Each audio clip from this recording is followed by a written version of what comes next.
Okay, so here are some other objects that you could use instead of a ball. In particular, if you're going to be throwing inside, we don't want to be throwing a ball inside and cause any ruckus or knock anything down. So a nice pair of socks. This is my pair of socks for when I was a football player at Baraboo High School. So you can use a pair of socks, just ball those up. Or if you have on hand, you can use plastic bags.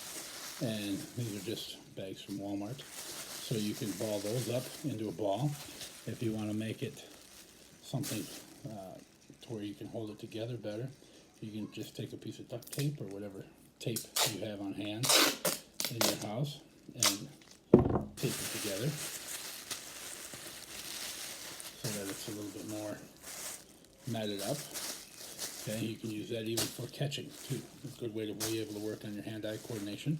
Just nice simple tosses, nice simple catches to yourself too. Okay, so you can work on that. Otherwise, another thing you can use is a t-shirt. And just ball up that t-shirt kind of into a circular shape. And again, you can take a piece of tape. Okay, again, I've got duct tape, but you can use whatever tape you want at home.